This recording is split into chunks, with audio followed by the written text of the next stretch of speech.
So I'm here today with Jamie Bates, 26-7 kickboxing career, 6-1 in glory, coming off a great fight last year, which watched a couple of your fights lately this morning.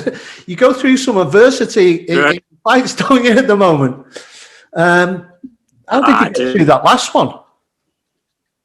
I was fit. That's the best way I can describe it. I was fit. I was fit and I was fit, and I needed to get back up and win it. See, it was like, fucking hell, he cracked you with that shot. Like, it's like, I don't know if he's getting up. and then you come back for it. Go. What do you do for fitness? Sorry, man. Mate, I try and keep myself fit all the time. Yeah, like I train 6 days a week, twice a day. Like my conditioning. Yeah, I like to think in my head that I can be ready within 4 weeks to fight anybody. But I try not to have over low level, and then I'm there and I'm ready. So like me fit, and I always try to be the fittest man in the room anyway. That's my game. So yeah, like everything from I use like the air bikes to the hills, the ski to the rower to them Versa climbers. I use all the horrible worst cardio machines that you can use for my cardio. Because without being nasty, don't take this the wrong way, please. You're not known as someone who's a KO puncher, so you've got to use your fitness as your weapon, really, haven't you? That's probably, correct me if you think I'm wrong. Your main weapons, your fitness, your technique, your footwork. Because I was watching you, and you use a lot with your teep, don't you? Teep kick to keep people at range, and then your footwork as well, moving around. What do you do for footwork wise for drills, or do you just, is that something that comes natural? It's since especially since I started training with John down in Liverpool, John Gillies. He tells you, and it makes perfect sense. Just keep your shape all the time. And like if you keep your shape, then you can hit with either foot, either hand, or at any moment. Like because there was other fights when I got sloppy, and if I was throwing my right hand, I'd bring my right foot forward, or I'd land with my feet wrong. And but if you keep your shape and then you move, you're always in a position to defend or attack. So there's nothing specific. It's just discipline. Yeah, because that's something like my footwork's not always that good. I go out of balance quite a lot, especially when I'm tired. The other day at the gym, I was down at the gym the other day, and I'm like, it was one of those days when I didn't want to be there, but I went anyway. And I was just laughing at myself on the back, doing work on the back, like, because it was all over the place. It was terrible. The face. You can tell yourself. I sparred the other day for the first time. I was getting hip shots, and I was falling over my feet and all sorts. So that's the end product that you see when I'm inside that ring. At the start of the camp, I'm the same as everybody else. I'm like Bambi on ice at times. I'm all over the place, you know. But when you're fit, then you can keep your shape. But when I sort of go out of condition, then that's when I'm like falling all over myself. So what for your camps? Do you have specific camps, or do you just ramp it up a little bit for the camp? So you were saying like to just spar. When was the last time you sparred? The last time I sparred before this was September, because I've just had a nightmare of a year with injuries. When I fought that fight in February, I hurt my hand during the fight, and I just assumed it was just. You just leave it for a few weeks because COVID hit and they told you not to go and visit the NHS, blah, blah, blah. So I just left it, but then it was about 3 months later and my hand was still bad.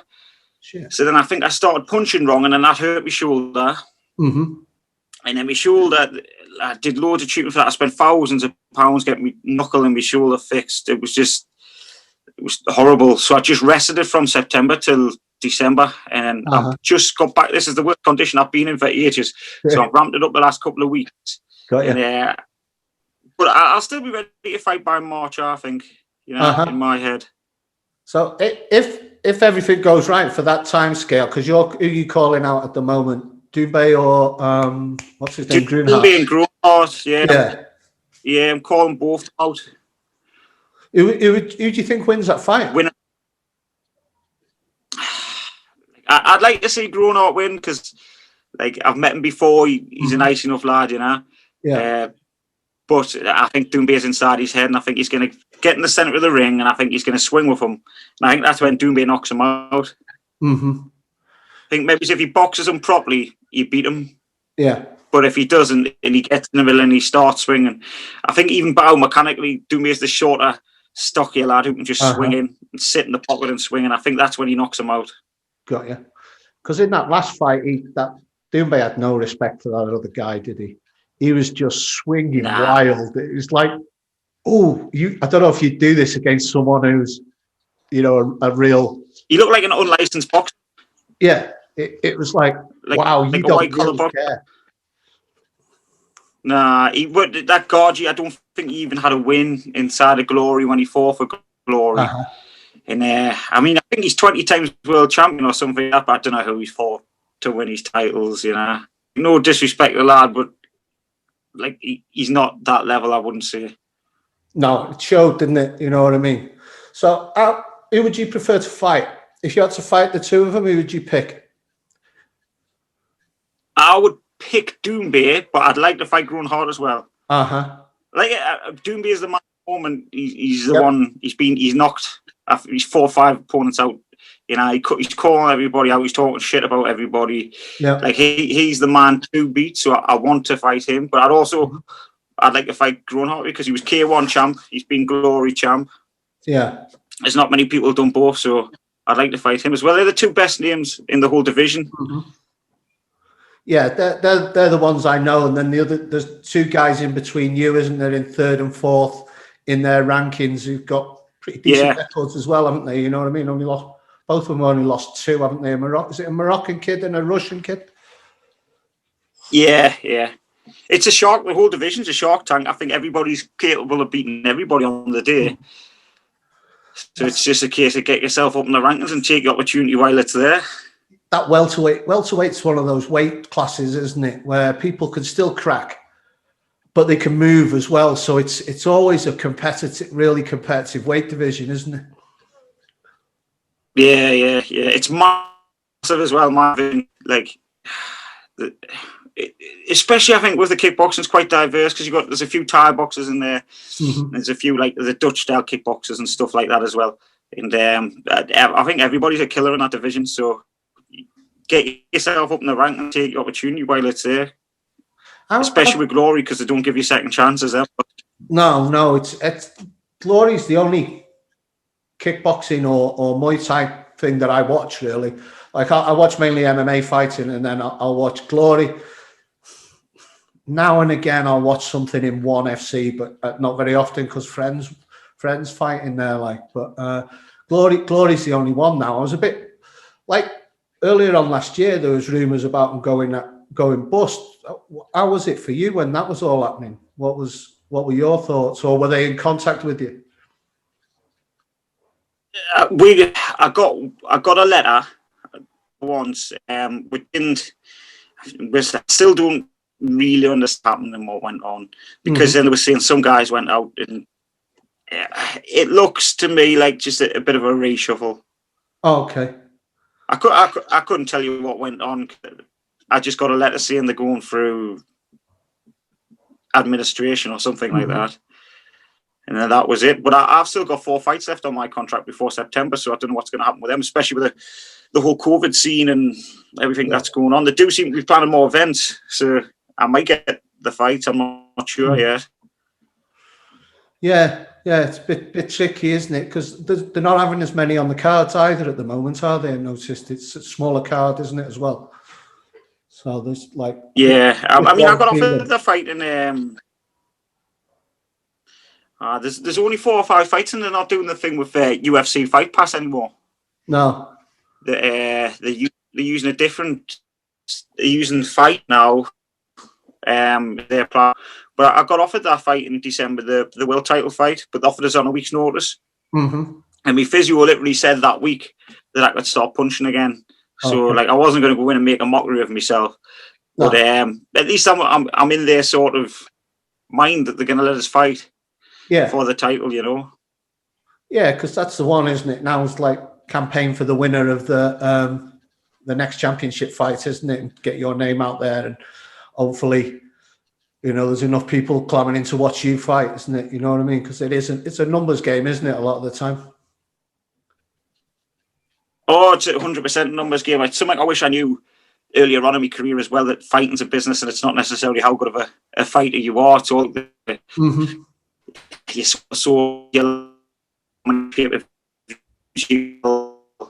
stuff like that.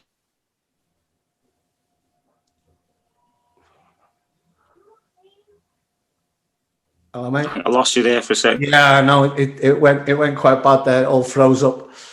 So you were saying that the last thing I heard was when you were saying wish you'd known it when you were younger.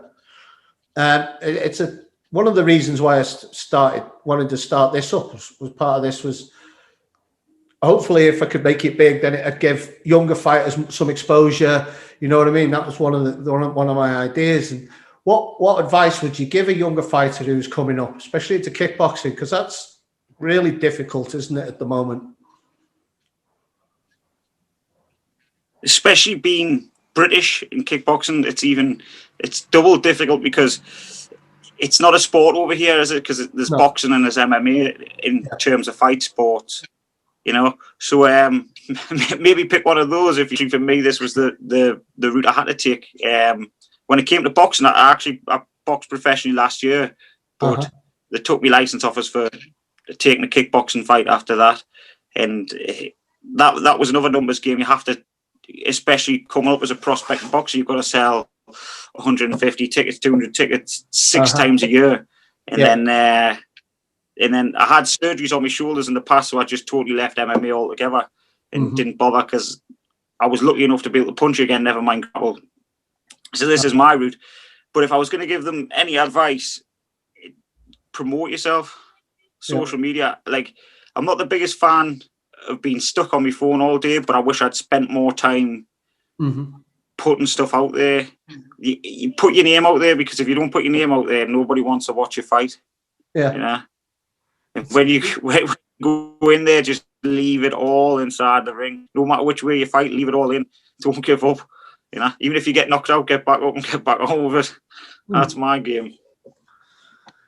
Yeah, it's tough, isn't it? Because there's only a few people that can make it in this game. You know, like I wasn't doing it in a patronising way. I tried to put you in touch with a friend of mine, Nick, who'd done a load of good stuff. Like, and I was chatting with him the other day about things, and it's like the way he looked at promoting himself was like quite different to what I'd ever heard.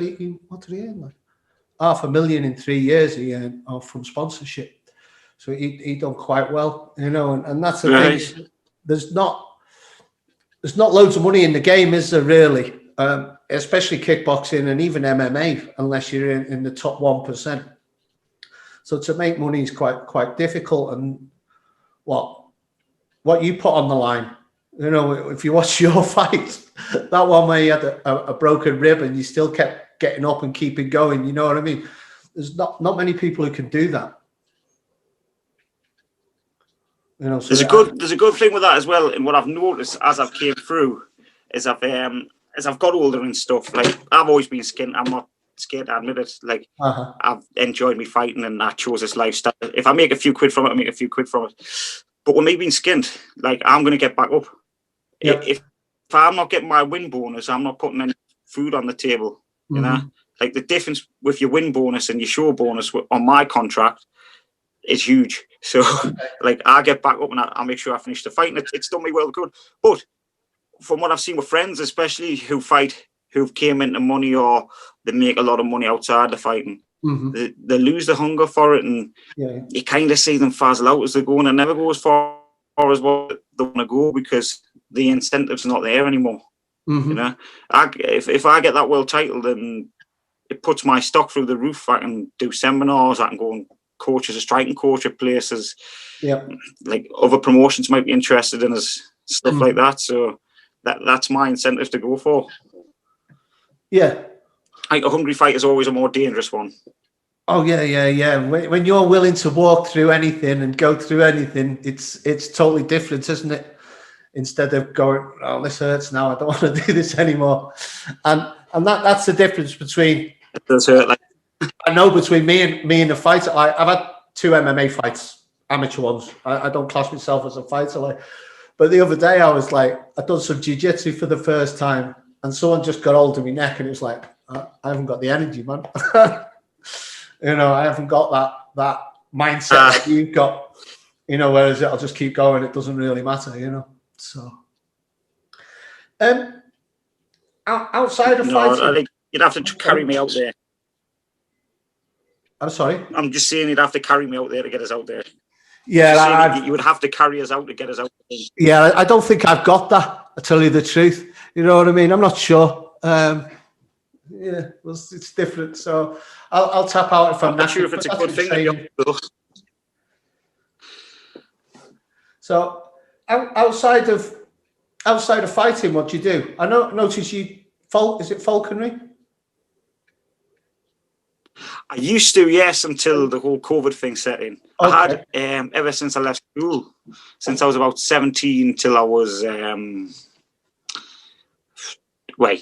29.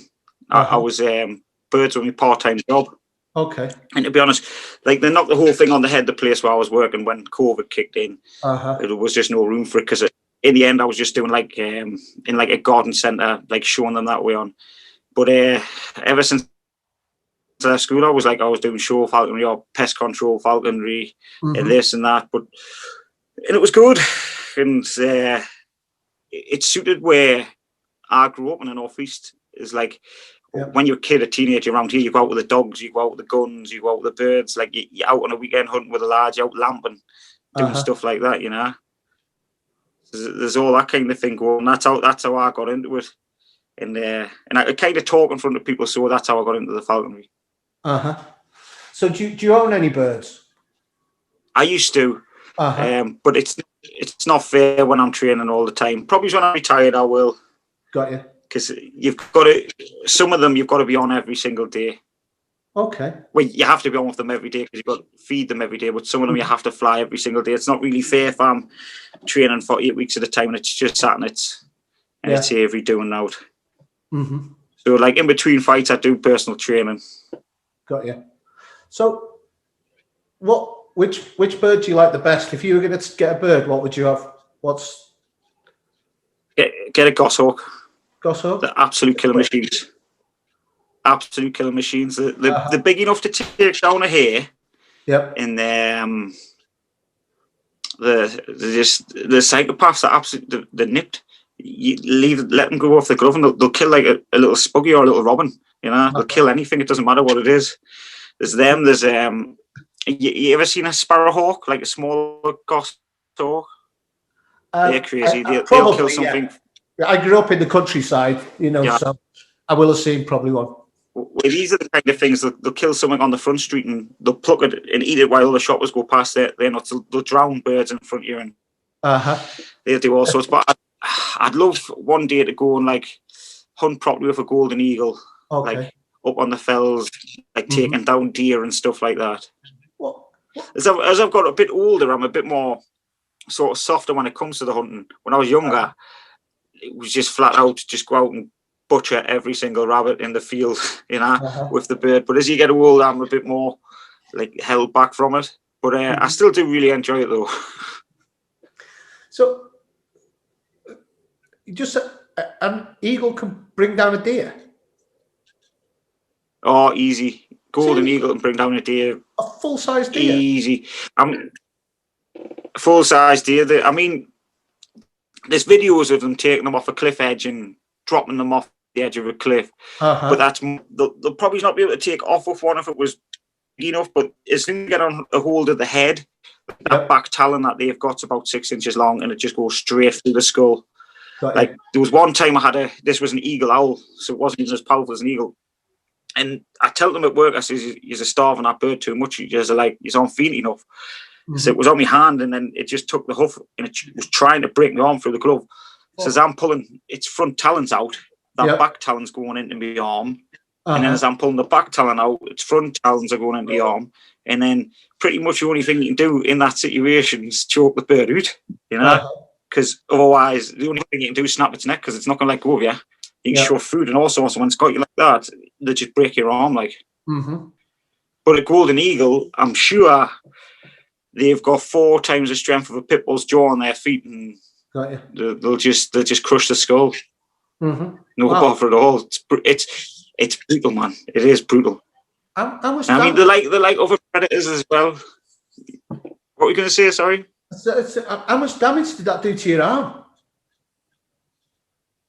Like, I was lucky enough, the glove I had on was quite thick, but if I hadn't got it off, it wasn't so much like breaking my arm, but it was cutting the circulation off. It had a hold, it was that tight, and it took us a good 20 minutes to get it off. But they're just savages, man. Like, it's been times I do the pest control, and I'd have a falcon, and you let your falcon go, and it'll get rid of like 500 seagulls off the tip and face where they take all your landfill crap, and they might catch like a rat or something, and then by the time you get the bird and they've got the rat, they've ate it from the arse end up while it's still alive. You know, they're just absolutely savage, man. Savage. Do not care. Like, there's no quick death when you've got one of them on you. No, they just eat it alive, like, sort of thing. Yeah. They'll eat it from the arse up. Like, no, I remember one time, and this was proper shocking. It wasn't my fault. I was flying a Harris Hawk on a bin waste recycle station, getting rid of the seagulls, but it caught a mouse. And I picked the bird up. I was going to let the little mouse go because it was a tiny little whatever mouse it was, and it pulled like from the tail up to the head. It pulled all the skin off, and you could just see the little mouse running with no skin on at all. Absolutely vile, savage creatures. Like, really, really bad. I did one time. What's that? No. Go on, please. One time I was training. I had a goshawk. I was training it, and I was by myself, and I was training on the lure, and I'd had it on the post, and I was walking halfway down the field, and I didn't have any bells on it. It was my own fault, but it was on the line because I just started training. And as I turned around, latched onto my face, and it's like its talon just went straight down the centre of my tongue, and it was horrible. Like, that was horrible. But it could have easily just got my eye or whatever, you know. Wow, and they don't show. Oh, that knocked. I've had a few run-ins with them, like run-ins with over the years, you know. And some of them are clever the way they do it as well, but they do some damage if they get you. Easy, take your eyes out and stuff. They've got no emotion. Like, it's not like a dog where you see a dog, its hairs go up and starts barking at you. They just turn if they want to turn. Like, it's the thing. Everybody used to say like what relationship do you have with them? Like, you haven't got any relationship with birds. It's all about the food. So that's the only relationship. Eagles, you kind of get a little bit more, but the rest of the birds you don't. It's just a little bit food. Okay. They see you as food, and then if you're not giving them it, they take the hump, and then that's when you get a claw on your face. Got you. I thought they were pretty docile with people. You know, when you see it on TV, you see people, it's on their arm and all that, and it looks all nice and cool. I didn't realise. I should know, you know what I mean? Because birds are just dinosaurs, aren't they? No. But, you know. They're just dinosaurs, but as soon as they've got an audience as well, they'll just mess you up. They're just like, I mean, we used to do shows at the Bird of Prey Centre where it had a Beamish, and they'd be fine. Yep. Absolutely sound. But then as soon as, if you were to take them to, like, if you ever been to one of them country shows and they've got the birds there, and then the bird just fly away, you know. Exact same setup, exact same situation before. They just fly away, and you're left in the middle of a field with everyone looking at you, and you just look like a right idiot. You know, they're not a crack. They're not daft, like. Wicked, man. So, how about what else? Football? Oh, football ever since I was a kid. I wouldn't say I'm a massive fan now, but when I was a lad, it was football. It was every kid around mine wanted to be a footballer. Everyone wanted to be Alan Shearer or someone like that. You know, that was my era. And I used to love football. I used to play 5-6 times a week. I played for Hartlepool and Middlesbrough at one point as a Uh-huh. goalkeeper. And the thing was, my eyesight went, and like it was just getting to the point where I was just letting shots in. And like I remember we played against Sunderland once, and it was 1-1. We were Hartlepool. It wasn't Newcastle or anything. It was I was playing for Hartlepool against Sunderland, and it was 1-1. It was the last couple of minutes, and the ball literally came for normal catch, but I just couldn't see it, and it just went in the back of the net. And I think that was about the time when I got released from Hartlepool, and it just went downhill from there. So that's a pretty decent level, that is, as well, isn't it? You know what I mean? If you're playing, what was that, schoolboys or? That was academy. Yeah, that was like under. I think I played for the academies till I was 14 or 15. Got you. But I was 6 foot when I was 12. And I was in goal, and I had quite good reflex. And I was game enough to get involved and get stuck in. Yeah. But I used to get bored by playing in goal. Mm-hmm. I would have loved to have been an outside football player, but for some reason I didn't have the footwork, and I was terrible outside. And but I love football. But then it got to the point when you're in the middle of the winter, you're playing on rubbish Sunday League football pitches, and there's a massive puddle in the middle of the goal. And it's like, I'm not jumping in that, man. It's mad. So then I stopped playing football. I was about 17 or 18 or something like that. All the lads were going out on the drink on the weekend. We had about 5 football players turn up on a Sunday. Yeah. It was pointless by that point. Mm-hmm. Who do you support? Newcastle. Newcastle. Do you ever go? Or? Like I semi-support them. I'm more of like a boxing fan, and I follow MMA and stuff like that. So, like, I can't wait. I can't get away with football now. Like what it was back when I was watching it when I was, especially when Newcastle finished second a couple of times under Kenny Dalglish. Mm-hmm. The footballers were proper footballers back then. They didn't go down. And oh my God, I went to watch Newcastle when the UEFA Cup about 4 or 5 years ago, and like I couldn't believe what I was watching because I'd watched it for years. And like the lads were falling over and rolling around on the pitch, like, and you're thinking you're getting paid hundreds of thousands of pounds for that. Mm. Yeah, I grew up watching footy in the 80s, and it was like terraces still, and you didn't know. I was going when we were 16, like you didn't know whether you were going to get in and out of the ground because it was kicking off all the time. And so it was electric then, you know what I mean? And now I go and watch it, and it's like, man, I'm not that bothered about this, like, you know what I mean? Nah. Now and again, I watch it on TV a little bit, but not much. It's even worse now with no crowds. It's difficult to watch. It's the same with the boxing as well, I found, because I mean, Frank Warren's boxing dudes look like he was doing them in a TV studio, whereas Eddie Hearn's his looked like an event. And I was watching some of Frank Warren's dudes, and I was like, oh my God, this is like watching paint dry. You know, especially I think he loves that. He seems to proper favour the journeyman sort of style side against his prospects, whereas Eddie Hearns were a bit more competitive. I found when I was watching them over the lockdown.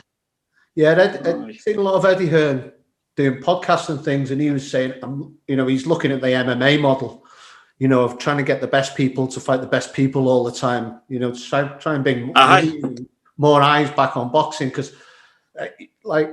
When I was living in the UK, I loved boxing. And that was, 12, 13 years ago I left the UK.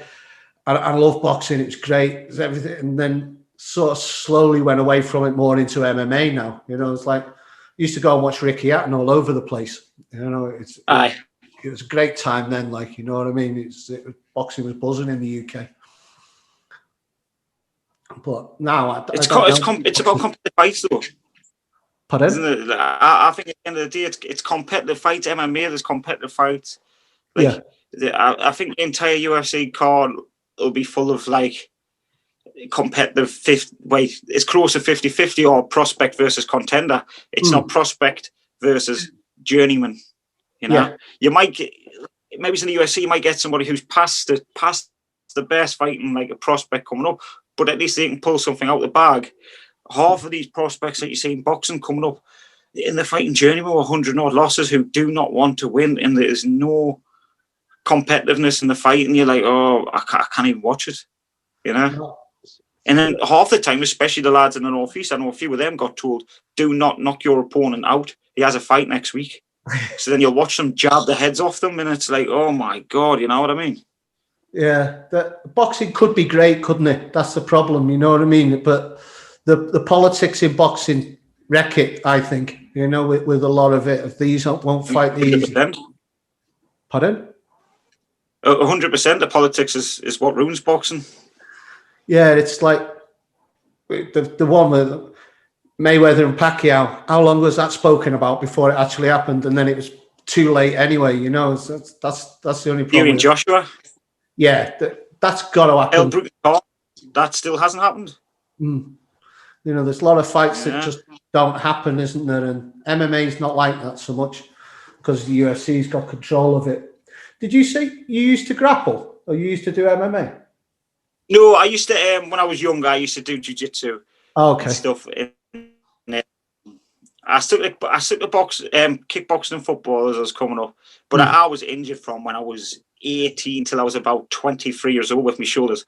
I had 3 different surgeries on my shoulders. And that's why I took my time coming back this time, because I thought, like, I'm 31 now. I'm still getting talked about. I've got a chance to get the title. I'm not going to go and rush back in. No. So, my shoulders were a mess. So I never thought I'd be able to punch again properly, but I'll still get another good 5 or 6 years out of them before they're in the scrapyard. Like, what's wrong with your shoulders? Was it rotator cuff tears or something else? I had 3 rotator cuff tears. I had 2 of me left and 1 of me right, but my right one, I had something else wrong with it. He says it took him 5 hours to fix my right one. I think my left one only took him 45 minutes twice over. But it's 6 months recovery. And when you get it done on the NHS, you're waiting like 6 to 9 months to get your surgery anyway. So there's a lot of time going through, especially like now. Like, I mean, when my shoulder was messed up this time round, I paid for all my MRI scans. I did everything. And luckily it said that there wasn't a rotator cuff. This says, when I spoke to the consultant, he says, your shoulder's a mess because of the previous surgeries, but there's nothing too wrong with it anyway. Like, it's just, he says he thinks it's just wear and tear kind of thing. And it has got better, so I'm back in the gym. But I spent a long time injuring me. I used to but I was at that point where I had to fight. Like, I was skinned as well. So, and I just started making a little bit of money. I was getting like 800 quid here, a grand there. And my daughter had just been born. So I remember there was a couple of Christmases where I was a bit skinned, but I was going to get a grand for this fight, and it was our birthday and our Christmas. I had to make sure I had money for stuff like that. It didn't matter about my shoulders. So I just always fought injured anyway coming up. Yeah, both of my shoulders are wrecked. This one's really bad at the moment. Like, I'm an old man. I've got 20 years on you, but you know, it's like, but it goes and then it comes and then it goes, because you have to move your shoulder all the time, don't you? And it moves in every direction. It's not like other parts of your body, is it? Everything. Even when I was wrestling, she was telling us, like, don't use the cross trainer. Don't use the air bike and stuff like that. Like, you have to just completely rest it. Obviously, picking stuff up, picked up with your other arm. So then by the time I got my left one, so my right one was starting to kick off a bit, and I was like, oh, here we go. So I've got to use my right one. But the injuries, they just killed careers. So there's another bit of advice for anyone who's younger. Just, there's always another fight. You don't have to take it. Go and do something else for 6 months. Let your body heal up. Yeah. You know, I was always stupid, and I made mine worse and worse and worse. You know, thinking like, oh, this fight's going to take us there. This fight's going to take us there. And it just gets you 10 times worse, man, not resting them injuries. And then forking out that 50 quid for you to go and see a physio or whatever, just fork it out. You know, happily spend it on a night out, so you might as well pay for a physio who's going to look after your body. Yeah, that is, it's mad how we have different costs for things which are okay, like, isn't it? Like, 50 quid for a night out? Yeah, no problem. 50 quid physio? You're fucking joking, aren't you? I'm going on a night out, man. Night out makes you feel much better, doesn't it? Until the morning, yeah. Till the morning after, and I'm glad I've passed that stage. Like, I've kept me. I think by the time I turned, like, I was classed as a professional fighter, like, in my early 20s. Yeah. But then by the time I had my surgeries, and I had some. I got signed by Super Combat, which was a pretty good kickboxing promotion. That's when it started to go like proper serious, and then like all my nights out and stuff would finish by the time I was 24, 25 Got and you. stuff. So like that's it. I'm quite lucky that way. I managed to get it all out my system younger, and I've got no desire to be in a nightclub at all now. I hate nightclubs, to be honest. If I ever go anywhere like that, I feel so out of place nowadays. I don't drink anymore, so it's like this isn't for me. I just want to sit down, chill. If I go out with the lads, I'll have a few Red Bull. Uh-huh. Oh, 100%. I usually take them out in the car, take the lads out in the car, and then it gets to 10 o'clock, and then that's me home. You know, I'll have a couple of Diet Cokes, and then that's me back, done. See you later. You just can enjoy your hangover tomorrow, whatever you get up to. So what time do you start training in the morning? I like to train twice a day. Uh-huh. It depends who I'm training with and where, because when I'm down Liverpool and I'm training with John, like obviously he sorts it all out, but when I'm up here, because I still have to work, so I try and get down Liverpool as often as I can, but when I'm up here, it just depends what time the coaches have got free for us. Okay. Because I've got my strength and conditioning coach at Unit 29, and then sometimes I'll do that session, then I'll go straight to like Newcastle and I'll do my boxing or kickboxing pads. I'll do my sparring straight after. Yeah. And then I'll work for the rest of the day. You know, it's one of them where it's hard graft trying to work and train around everything. But so basically, my day I start at 7. Sometimes I don't get house till 10. Easy. It's a long day. By the time I'm finished, you know. Like, how many times? It is. What will you do about going to Liverpool then? Because that's what? How long's that? 2.5, 3 hours journey or more? It's 3 hours from mine. It's I mean, so sometimes I'll just go down for one day and then just come back in the same day. But I'm going down next week. I'm going on Monday, Tuesday, Wednesday, and I'll be back up here Thursday, Friday. So I'll sort my train out up here after that. So I just sleep in the back of the gym. Got you. He's got digs upstairs. He's got a new gym. It's really nice, and the digs are a lot better in this gym than what they were in the last one. And the last one I used to sometimes get a hotel. It was not one of them really, but they weren't the best. But these digs are nice, so I just sleep in the back of there. It's sound. But you're down there, and there's always somebody to spar with. There's always somebody to train with.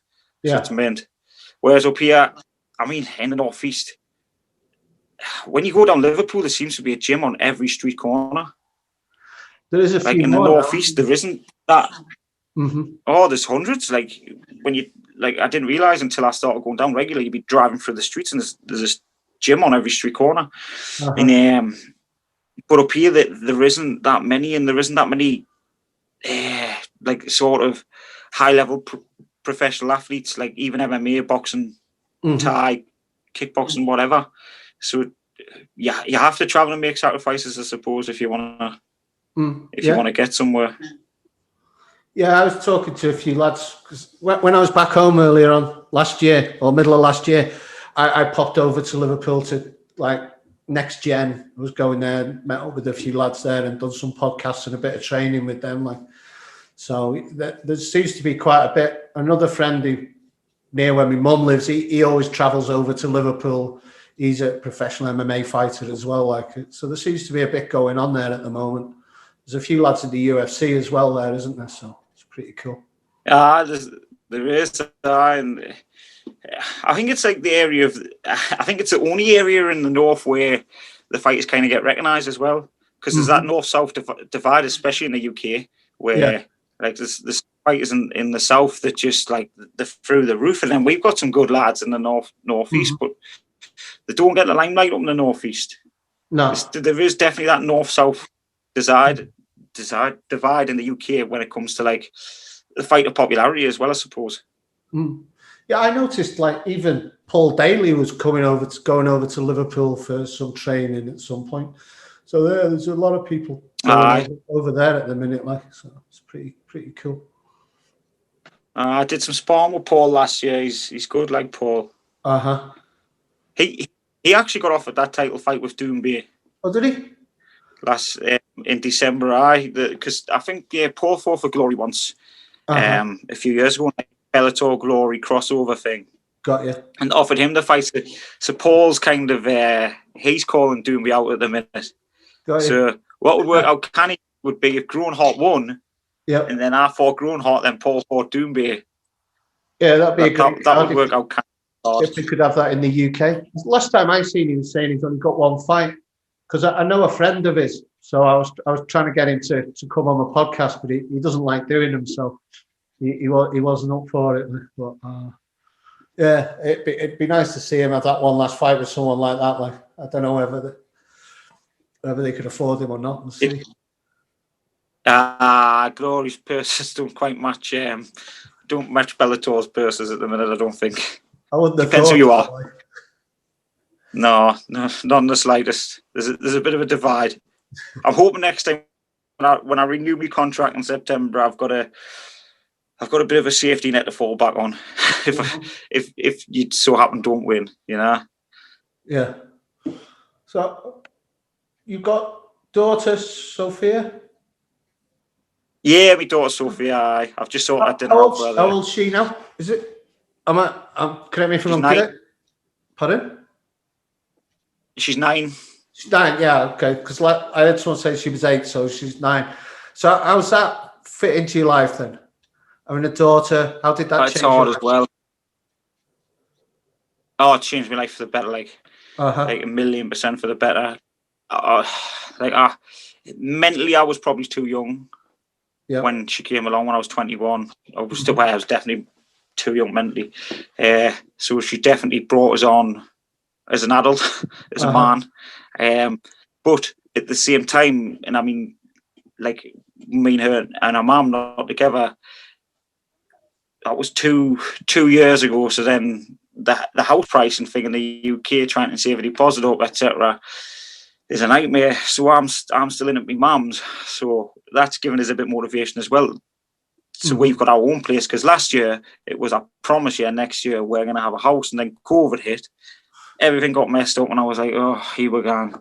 And so like the kids give you motivation, man. You know, like, well, I don't want to get chinned on TV in front of her.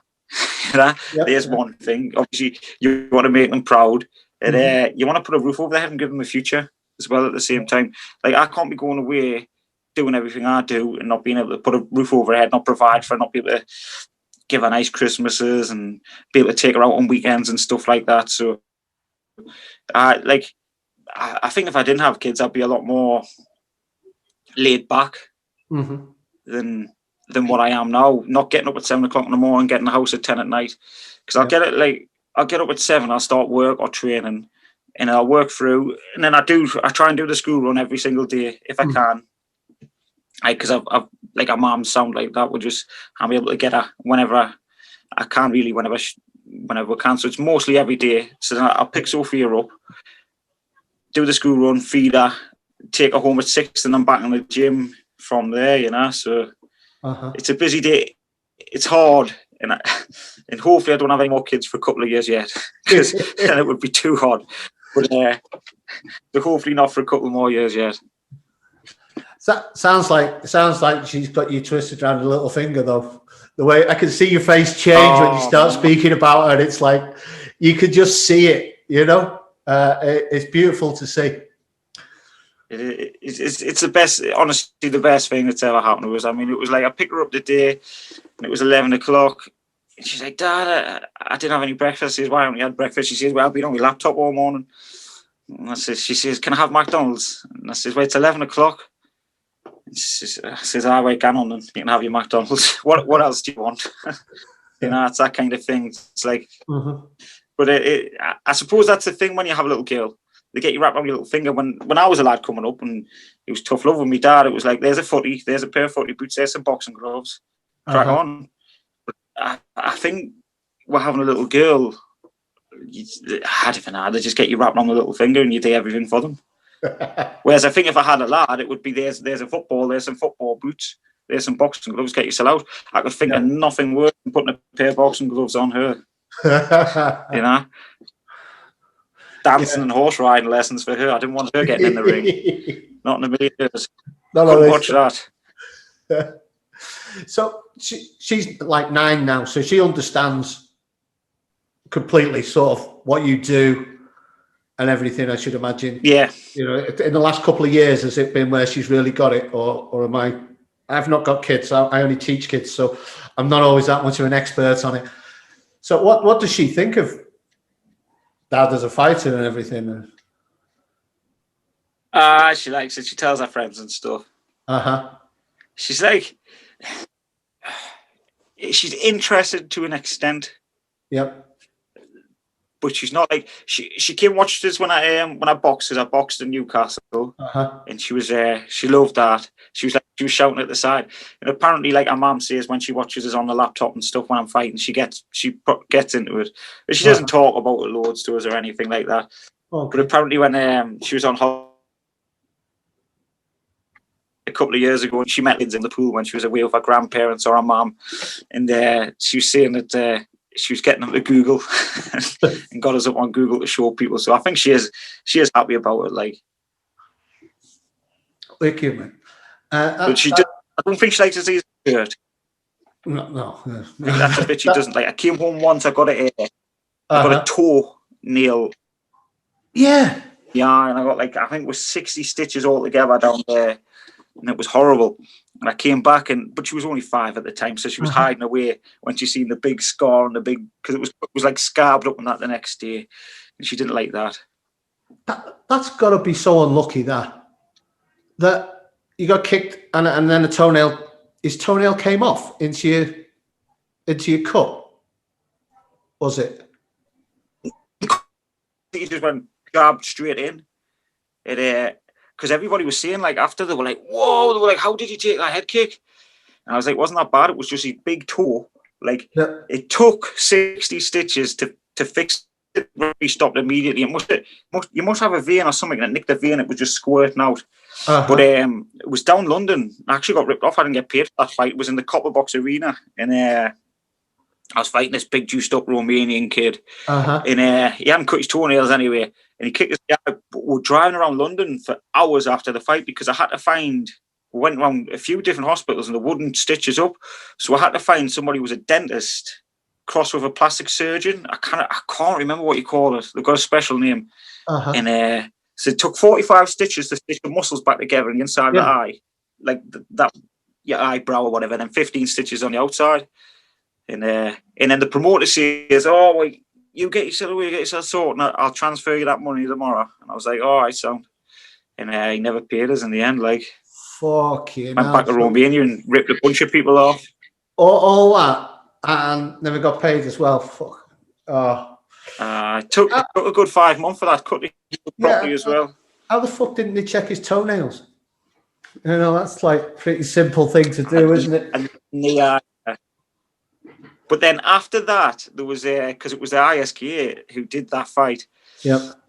And then after that, every glory meeting I've been to and every meeting I've been to, there was a big change in the obviously they have to check the toenails and stuff beforehand. Yeah. But then after that, they made it a mandatory kind of thing, you know. So, but it's disgusting and all because he probably had loads of tough love and all sorts under there. I'm glad I didn't get infected. But that wasn't pretty. But it was there. It took my eye out. Yeah. You know, look at what's his name? Jackson Wink. He lost vision of his eye from someone throwing a kick, didn't he? And now he always wears glasses when he's holding pads. So it's easy done, isn't it? Aye.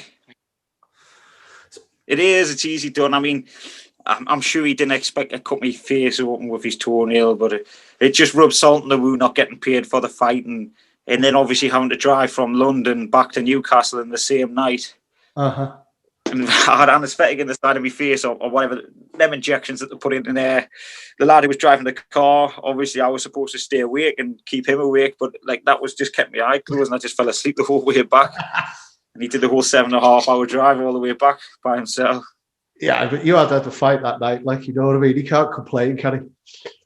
Nah, but I mean, you get part of the game, innit? You don't complain when you get injured. You live and die by the sword in the fight game. I mean, I remember once when I got my ribs broke in Russia, really Uh-huh. bad as well. That was we thought we won the fight, whether we did or not's another thing.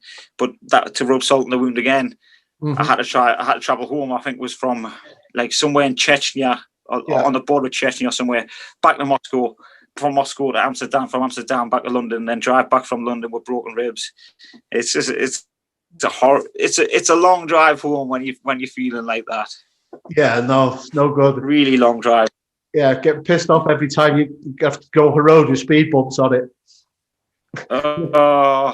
Broken ribs are the worst injury. Like I would say, broken ribs are probably the worst injury you can get, because you can't do anything. Everything's from your core: walking, sitting down, standing up, going upstairs, laughing, coughing, crying, everything. Your ribs, your core takes the whole brunt of it. Couldn't do a single thing. Couldn't eat. Couldn't do nout. And I'm guessing all. And then mine healed really badly as well, so I've got a massive lump. I'm guessing all your mates are like me, try and make you laugh. Oh, this was a different time when I broke my ribs. In there was two lads sparring in the gym, but you know when you get like the two new novices in, and they didn't really know what they were doing, but they were going hell for leather trying to kill each other. And I broke my ribs on the other side that day, and I was like, I couldn't stop laughing at them because they were trying to kill each other that much, but I was getting in tears because it was hurting that bad, and I was like, it was really interesting, like, because it wasn't nice having the broken ribs. Well, one last thing I'd like to ask you, because we've been here for a while now, and it's been great chatting to you, but I don't want to keep you all day. The relationship you have with your dad, because he was a professional fighter as well before when he was younger, you know, and he's been through your career, and he's still with you in your corner now. Talk to me about that relationship you've got with him. It seems a great one. Yeah, definitely. It's one I'd like to have if I ever have a little laddie when I'm older, because you what's better than like traveling the world and fighting with your son, you know? It's kind of like a man's thing, isn't it? Like it's watching your kid play football on a weekend or something like that. It's like a man's thing. So it's always been a good relationship since we were kids, but he had health problems and stuff as he was getting older, and like he had a heart attack and that a few years ago, and he couldn't do the stuff that we used to be able to do. And so that's when I started training elsewhere with other people, and he's still in my corner every fight. Yep. You know, but he's one of them where I never used to notice it until someone said that his nerves bounce off me, because you can see some. I never used to think it, but like he must get nervous as well when we're in the changing rooms. And then he started getting nervous. That's when we start getting a little bit bitey at each other, and then it starts to bounce off each other. So that's when someone else has to kind of step in the middle and then sort of mentally prepares for the fight. Because my father, he's old school. He's just like, get on with it. No wrong with you. Get on with it. Get over. You know. Ever since I was a kid, I mean, he didn't care when I was 18, 17, 18, I was fighting like 30-odd-year-old blokes, you know? Yeah. Like fighting guys on their way down, but he never, ever give me a padded record. He was always like, nah, you can beat them, man. You can beat them, man. And so, like, his old school approach was good for, like, toughening us up. I think that's where I definitely got my toughness from. But I think if I'd maybe taken a few not easy fights or easier fights, I would have developed that more aggressive style, like perhaps. You know, it's not to say for sure that I would have, and I would have maybe been taking people out looking for the kill more than having that sort of technical style. But I always had to have a technical style when I was coming up, because I always had some bloke who was ripped to bits and strong, and I was this fat middleweight who thought he was a middleweight, but I wasn't never a middleweight. And having to deal with the strength of them hitting and moving all the time, you know. Because I didn't understand weight cutting as well when we were coming up. It was something. Especially my dad was from an amateur boxing background. That was his game, really. So we didn't understand weight cutting. I was eating on the scales at like 85 kilo. And then the guys you were fighting with, they'd be cutting down from 95. And it wasn't until 6 or 7 years ago when I started cutting weight and things got a little bit more competitive then. So how much do you cut? We cut about 6. So is that on the fight week? On like I hate the weight cut. Like, absolutely hate doing it. So Uh-huh. I always leave it till 2 days before. Got you. Like, I don't like doing the whole carb depletion from Monday with the water loading. And Mhm. so I usually, like, if I hadn't been injured, I'd be walking around about 85, 86 kilo at the minute. Uh-huh. I cut the day before from 83 kilo to get to 77. But at the minute I'm walking on about 89, 88. It'll just take us a few weeks to get back down there, like, since I've started training properly and dieting again. But I hate weight cutting. 6 kilo is enough for me, like, more than enough. I feel like a junkie after having 6 kilo. So normally just do that with water. Yeah, definitely just water. Like, I will sometimes. I'll do my water cut from Monday. I'll do like me. I drink 8 to 10 liters Monday, Tuesday, Wednesday, and then 1 liter on Thursday, and then no water before the weigh-in. Cut my carbs out, cut my salt out altogether, and then that usually leaves us with 4 or 5 kilo to cut there. And then I prefer to do salt baths. But it always just depends on what your hotel's like or what facilities you've got to cut weight in. Last time I did we had like a small shower room, so I just locked the door, put the shower on full blast, put my sweatsuit on, jumped up and down for 2 hours, and I think I cut 4 or 5 kilo like that. Got you. That's a lot, isn't it? But in the shower like it that. is, but I can never be. I think that's a lot. And then you look at some of the guys who's doing 10 and 12 kilograms, on fight week, like 14 kilos sometimes. It's that's dangerous. That's bad health, isn't it? Yeah, I get think kidney problems, get brain problems.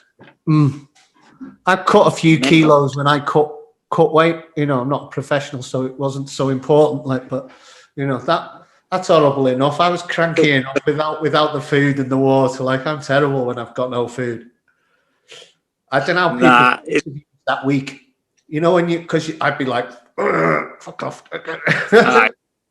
just. That's why it's best you get away from everybody. You get out of the way, because you get ratty with everybody, man. It's everything, because even craving a bit of sweetness, you know, like the sweetness I get on that week is that you know, like the vitamin C tablets that you put in your water in the morning. Right, so part of it is you overload on vitamin C and it keeps you pissing more. So I have 4 or 5 of them in my cup on a morning. And that's it. That's the only sweetness you get, because you're not having fruit. You're not having anything with sugar in, and your mood. They've done tests before in the past when they don't have refined sugar for a week, and they're saying it's like 6 times more addictive than cocaine and stuff like that. So it's all the fighters are on withdrawal symptoms the week of a fight, you know, from not having the sugar. Yeah, it is. And then what's your post-fight meal? What's your go-to post-fight? Post-fight. Yeah. When I get home after, initially, when I get Newcastle Airport, it's 2 steak bakes and a sausage and bean melt from Greg's. Right? You can't be. When I went back to the UK, I had 2 steak bakes. It's like, fucking hell. And it's like, when did they go up to that price? I love steak bakes. Smaller as well. Steak bake. They are no, good. but salt and pepper chicken. Steak bakes, mine from Greg's. Fucking, I love them. Like, they are great. Like, fair play. No fish and chips or anything sausage like that. No? Melt as well. I like fish and chips, but salt and pepper chips, salt and pepper chicken from the Chinese. Or I take my daughter to Nando's, and I get like the full Nando's platter myself, and then she'll get the chips. She loves the chips from Nando's. She doesn't eat the chicken, you know, nothing else, just the chips. So I like that, and then just have a mad cheat day, Subways and all the rest of it. Just go, because I get my daughter on Sundays, so we always have a cheat day on a Sunday anyway. Got it. Or a cheat meal, depending on what I am. So like today we had the Subway and we had a McDonald's, and I had a couple of pies. It's only 5 o'clock. There's plenty more time left in the day, but I can lose weight doing that, so I'm sound when it comes to that. What you go to cheat meal, and if you were to have one, you cheat meal? Oh, fucking hell. Most of my meals are cheap meals now. I'm an old fat bastard. Go on. Pizzas. I don't know why lately pizzas have been my thing. Pizzas and banana pancakes. I had banana pancakes for breakfast this morning, like so. And Right. this is bad It's for. an American thing, is it? The banana pancakes. What's that? Is that an American thing? The banana pancakes, is it? Or is Dunno. that something you have in the UK as well? Yeah, it's something I started having in Thailand, I think, really, because I live in Thailand normally. Right. Yeah, so I normally live in Thailand, but I'm in Colombia now. I don't like being in the UK. So it's like Colombia's open. I love it here, and I'm going to come back to Colombia. It's like fucking, it's an amazing country. And Thailand is too. So you're not locked down? Sort of. They're having weird lockdowns. Like if there's a holiday, they'll lock you in the house for 3 days. You know, and I think there's some lockdown on this weekend, but I'm not quite sure because I don't understand Spanish. Right. It doesn't help. Right. I'm sorry. No, I just says right. I just says I. Okay. Yeah. So yeah. Normally, I think banana pancakes is just a Thai thing, and then I was making them with eggs, the keto one, and all that, and then I just started buying the shitty mix, which is so much nicer. You know what I mean? So you need a few additives and sweeteners and all the rest of it that they put in it, don't it? Yeah, it tastes fantastic. It's good. Then I'm not so good on my diet nowadays. I'm just trying to get back in shape. I got a bit fat over the lockdown, so I'm trying to get back into the gym twice a day. I went to do jiu-jitsu. Just trying to get, and everywhere's aching now, so I'll go back tomorrow. You got to feed yourself to get over there, mate, don't you? Yeah, fucking hell. Everywhere aches now at my age. It's no good at all.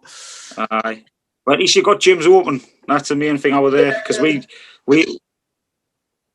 there's a nice little gym just down the road that's open and do jiu-jitsu, kickboxing and that, so it's pretty cool. There's only really professional athletes allowed to use the gyms over here at the minute, which is a nightmare, man, because we had the lads in. I mean, the lads wanted us to keep the gym open throughout, but they bumped the fines up ridiculous over here at the minute. Like, I think if I got caught doing a class over here, you'd probably get like a £10,000 fine. Yeah. Because I just tell them, I say, we're not the gym shut, lads. I says, you can't come in. I can't afford to fork the fine out. And but they were loving it when the gym was open. Yeah. The mental health and that was much better. I get a few of the lads who come in and like the mental health up the arse and all the rest of it, and the beggars to keep the gym open, but you just can't do it. I know it's a nightmare. There's something I don't know about you. I don't do it so much nowadays, but something about sparring for your mental health that helps so much. Like I remember when I was in Shanghai, I was having a bad time in China, and then I looked up this gym in Shanghai, went to the gym, we'd done a bit of training, then a bit of sparring. And for about 2 weeks after that, I was great again, you know what I mean? It was like, there's something about it, isn't there, that competition. You'll probably have even more than me from actual fighting, so.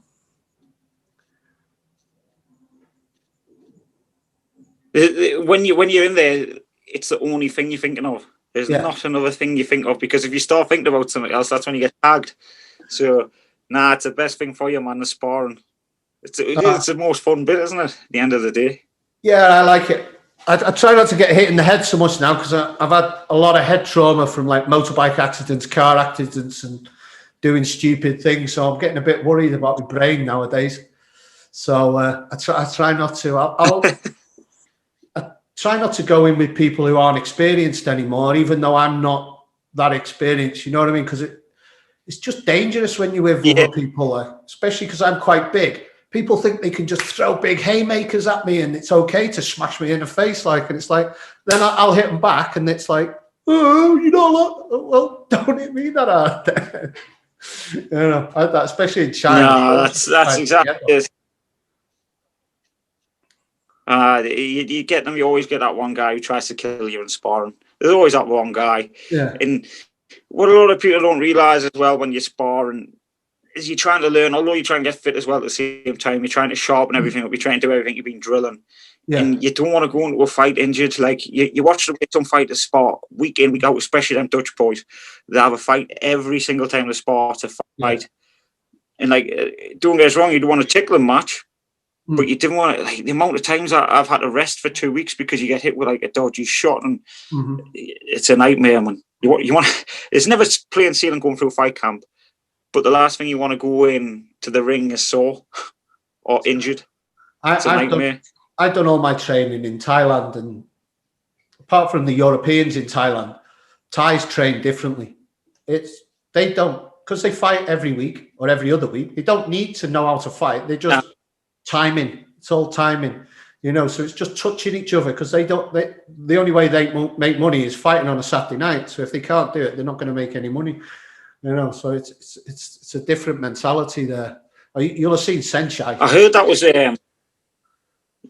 I heard that's why they don't take each other out as well, because they know that, like, they've got to be going the next week as well. Like, sometimes they won't take each other out in a fight because they know that the pal's got to go and he's got to go and fight the week after so he can go and feed his family. Yeah, there's that, and there's a lot of corruption over there. You know what I mean? Gambling's a big thing over there. Yeah, I've not been to watch Thai fights, but the first 2 rounds are when all the gambling happens, and then the last 3 or 1 is when the fight happens. And it's when they score them as well, isn't it? Apparently, I never really understood Thai boxing that much, because when I went to Thailand, I was watching the first couple of rounds. I was like, they're going to hit each other, you know, like they're just pulling the shorts up and changing stances, walking around the ring here, and then when I learned about it, and then apparently they're putting the bets on and stuff, and then it's the last 2 rounds or whatever that counts. Yeah. And even in the last round, you're not meant to knock them out. So it's a lot of weird things going on there, so I believe. But I stick to kickboxing. It's just punching and kicking and kneeing, and then that's it. Yeah, I like the elbows. I like throwing elbows like this. I'm too good looking for elbows. That's my thing. I haven't got to worry about that anymore. Fucking hell, that was long gone. All right, mate. Wrap it up now. Fucking hell. Anything else you'd like to say before we wrap this up? It's been a pleasure speaking to you. No, I've got having us on. Oh, hopefully. No, thanks God. If I come back to the UK, it'd be nice to pop up and see you, man. You know, maybe do a session with you or something. So, you know, it's been a pleasure talking to you. Same here, Howard, just because it's out. We'll get some done, man. Spot on. Wicked, mate. On. Thanks very much, man. Take care. Have a great day. See you later. Cheers, mate. Thank Bye-bye. you. See you later. Bye-bye.